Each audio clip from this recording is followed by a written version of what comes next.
지난 2월 말 발발한 이란 전쟁은 해운 산업이 우리 경제에 얼마나 중추적 역할을 하는지 확인하는 좋은 계기가 됐습니다.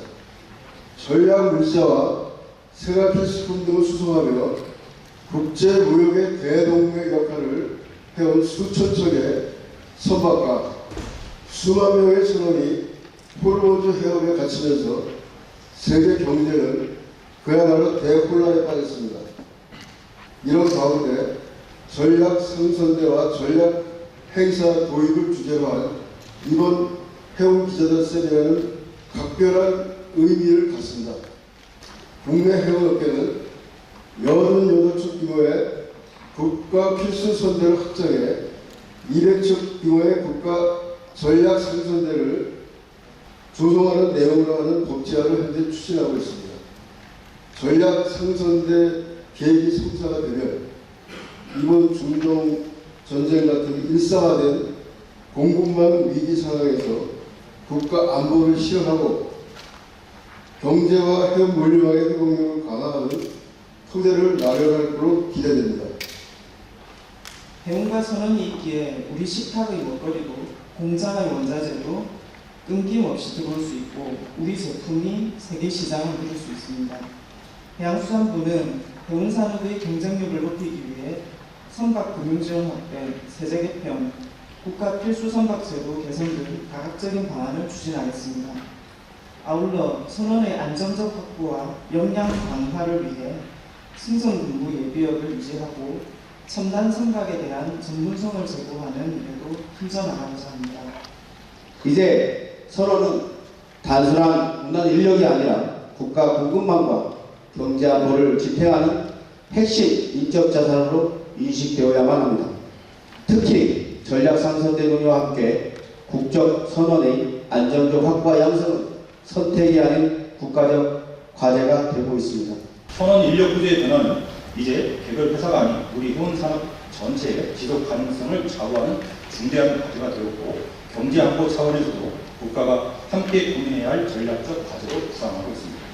따라서 우선 선원을 안정적으로 양성하고 선원들이 자긍심과 보람을 가지고 일할 수 있는 환경을 만드는 것은 대한민국 해운 경쟁력의 기반이자 앞으로의 위기 대응력을 좌우하는 핵심 조건이라 생각합니다. 특히 국가 공급망의 위기를 극복하고 바다의 미래를 열어갈 핵심 동력은 결국 우리의 우수한 국적 선원들을 어떻게 육성하고 지켜내느냐에 달려 있습니다. 아무리 거대한 선박과 첨단 시스템을 갖추어도 결국 그 바다를 움직이고 경제의 맥박을 뛰게 하는 것은 사람, 즉 우리 선원 여러분들이기 때문입니다. 오늘 우리 해운 기자단이 펼치고 있습니다. 정말 누군지 못함에도 우리 해운 해양 정문을 쓰시려고 정말 고생이 많습니다. 올해도 세 번째 맞는 선언의 날은 대한민국 경제에 든든한 버팀목이 되어온 선원들의 헌신을 기리고 그 중요성을 되새기고자 마련된 매우 뜻깊은 날입니다. 저희 국립한국해양대학은 아시다시피 80년의 역사를 가지고 회계사를 양성해왔고 대한민국 해운 산업에 많은 도전들을 해왔습니다. 저희 국립한국해양대학뿐만 아니고 우리 대한민국의 선원을 양성하고 있는 요사이 주장하는 게 선원이 멈추면 세계가 멈춘다고 생각합니다. 전략 상선대와 전략 회계사가 입법화되도록 전 국민의 공감대 형성을 위해서 열심히 노력해 주시기를 부탁을 드리겠습니다. 저희 협회 또한 선박관리 산업의 중심인 선원들의 권익 향상과 안전하고 지속 가능한 환경 조성을 위해 노력하고 있습니다. 앞으로도 안정적인 한국인 선원 육성을 위해 관계기관과 업계와 적극적으로 소통하며 노력하겠습니다. 그런데 최근에 발생한 미국 이란 간의 군사 충돌 그리고 호르무즈 해협 봉쇄 사태를 겪으면서 우리가 다 알게 됐습니다.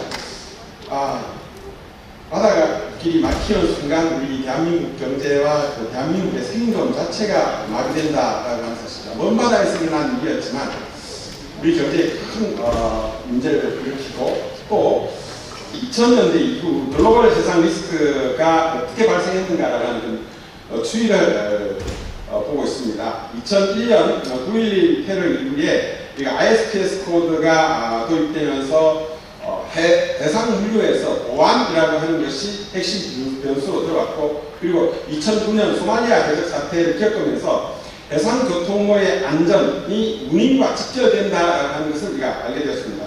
그리고 2018년 이후에 미중 간의 전략적 경쟁, 그리고 2022년 러시아 우크라이나 전쟁은 식량과 에너지 가격이 굉장히 크게 영향을 주었고요. 그리고 2024년 무역의 사태를 거쳐서 2026년 이란 미국 전쟁으로 인한 호르무즈 해협 공세가 이 리스크의 어떤 정점을 찍었다라고 할 수가 있습니다. 최근에 호르무즈 해협 공세가 우리나라 경제에 어떤 타격을 입혔는지를 잠깐 설명해 보도록 하겠습니다. 글로벌 원유 물동량의 약 30%, LNG 물동량의 20%가 통과하는 호르무즈 해협이 차단되면서 이것이 단순한 물류 지연이 아니라 국가 에너지 공급망의 붕괴를 의미하는 것을 우리가 알게 되었습니다. VLCC 운임이 단 2주 만에 400% 이상 폭등을 하고, 우리가 발표하고 있는 한국형 컨테이너 운임 지수 같은 경우에도 KCCI 같은 경우에도 약 80%가 폭등을 했습니다. 이는 즉각적으로 소비자 물가를 1.8% 끌어올렸고, 경제 성장률 전망치를 0.8% 끌어내리는 그런 도시적인 충격으로 다가왔다고 할 수 있습니다. 더 심각한 것은 우리가 운임을 더 준다고 해도 실제로 그런 호르무즈 사태에 있어서의 음료의 위험이라든지 그런 것들을 위해서 호르무즈 해협에 들어갈 선박을 구하는 것도 어려울 뿐 아니라 우리나라 발전소나 정유소의 재고가 위협을 받는 그런 문제가 발생했습니다. 그래서 자국 소유의 강력한 전략 상선대가 없을 때 국가가 치러야 될 비용이 얼마나 막대한지 우리가 알았다라고 할 수가 있습니다. 이 현행 제도가 이런 호르무즈 해협 사태와 이 글로벌 지정학적 위기에 이걸 제대로 기능을 하지 못하고 있다라고 하는 거 우리가 다 알고 있습니다. 그 이유는 크게 다 알고 있습니다만, 첫 번째 인적 통제가 불가능하죠. 선박이 있다고 해도 그것을 타고 그 안으로 들어갈 수 있는 선원들이 외국인 선원들이 주로 타고 있습니다만, 생명의 위협을 이유로 해서 전쟁 수역 선선을 거부하면 대책이 없습니다. 운임이 천문학적으로 치솟는 상황에서 정부가 가라라고 한다고 해서 그것을 나르는 것은 막대한 시장 이익을 포기하는 것입니다. 또 기존 화주와의 계약 파기로 인해서 발생하는 위약금 같은 것도 다 선사의 몫이 되고 있지 않습니까? 그 다음 세 번째는 보상 체계의 모습입니다. 이게 현행 제도는 정부가 해줄 수 있는 것은 상선한 유류분이라든지 그 다음에 보험료 실비만 보장해주는 정도죠. 그러니까 기업의 생존을 걸고서 어떤 영업 손실을 까놔야 되는 민간 선사에게 애국심만으로 이런 일들을 강요하는 것은 거의 불가능에 가깝습니다. 미국은 철저한 국방기관의 모델이라고 할 수 있습니다. 전 세계 어디서든 사용 가능한 군사력을 투사하기 위해서 국방부 예산으로 적당 연간 70억 원이 넘는 막대한 보조금을 주면서 미국적 선박과 미국인 선원을 유지합니다. 그렇지만 이게 상당히 문제가 있는 것은 우리가 뒤에 이야기하겠습니다만, 미국은 그야말로 세계적 규모의 전쟁, 그리고 그 전쟁을 수행하기 위한 군사 수사에 초점을 맞추고 있다는, 우리와 하는 입장이 좀 다르다는 겁니다. 일본은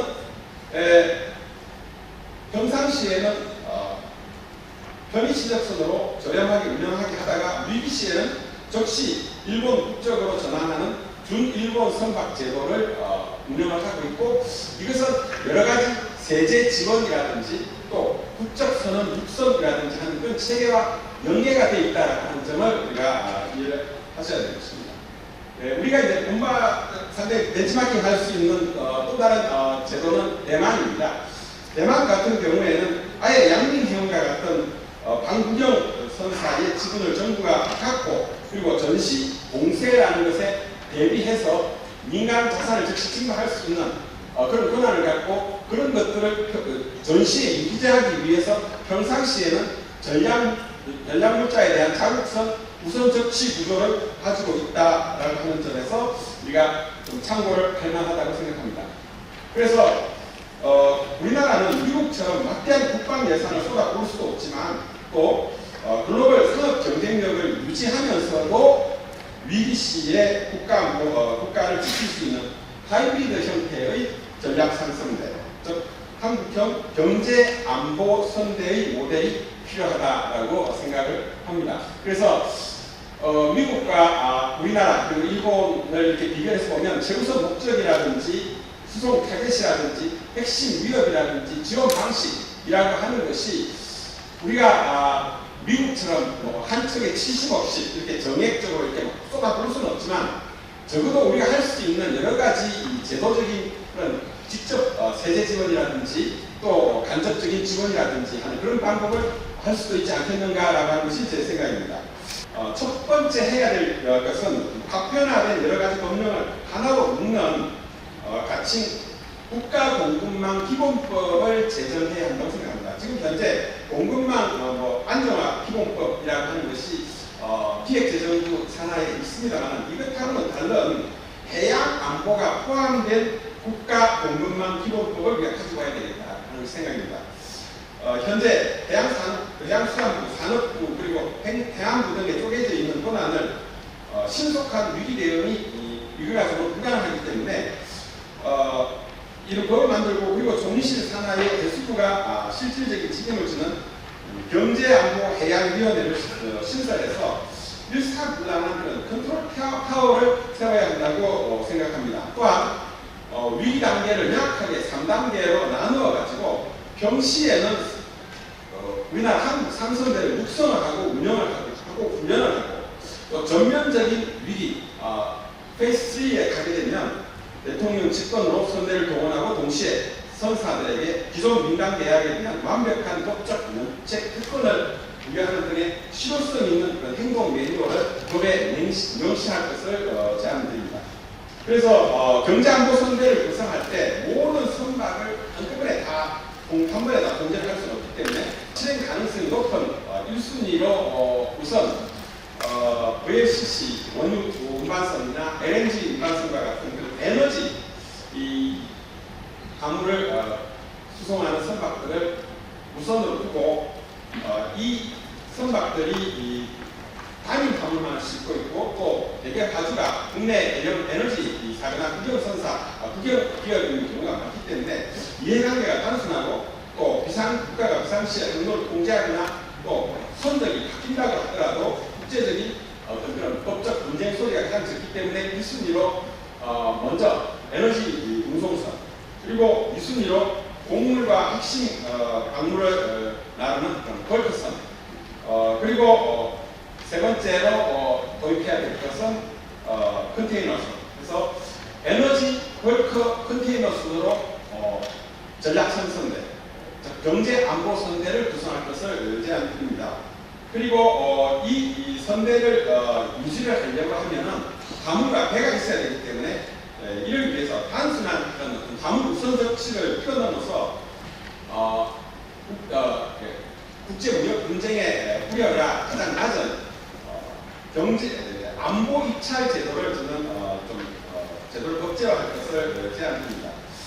공기업이 운송 계약을 맺을 때 무조건 싼 배를 찾는 그런 최저가 입찰제를 버리고 최저가 낙찰을 버리고 가격 운임 70%에다가 안보 기여도 30%를 반영하는 것입니다.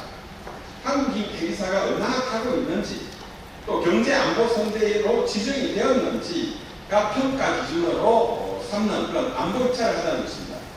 또 안보 선대를 활용한 배를 한국 조선소에서 건조할 경우 중국 등과의 건조 차액 일부를 정부가 안보 건조 보조금 형태로 지원하는 것을 제안드립니다. 그래야만 위기 시에 우리 스스로 우리 선박을 가지고 그리고 또 새로 건조할 수 있는 그런 진정한 해운과 조선이 연계된 생태계가 만들어진다라고 생각을 합니다. 가장 중요한 것은 결국 보상체계죠. 이런 어떤 위기 시에 강제 동원에 응한 선사에게 확실한 경제 보장을 하겠다라고 하는 경제적 보장을 하겠다라는 것을 법에다가 박아둬야 합니다. 결국 폭등한 글로벌 시장 운임과 정부가 준 운임 사이의 차액의 선박의 크기 그리고 동원 일수를 곱해서 선사가 시장에서 벌 수 있었던 기회 비용을 완벽하게 보장해주는 그런 체계를 법적으로 만들자라고 하겠습니다. 여기에 민간 파주에게 배상해야 될 페널티까지를 포함을 하면 이것들을 국가가 흡수함으로써 우리가 할 수 있지 않겠나라고 저는 그렇게 생각합니다. 할 수 있다면 평상시에 조세 혜택, 지금 예를 들면 5년마다 갱신해 나가는 톤세 혜택을 경제안보선대에 포함된 선박에 대해서는 톤세제를 용과해 준다든지 같은 그런 파격적인 혜택이 결합되면서 선사가 자발적으로 국가의 부름에 응할 수 있는 체계를 만들 것을 제안을 드립니다.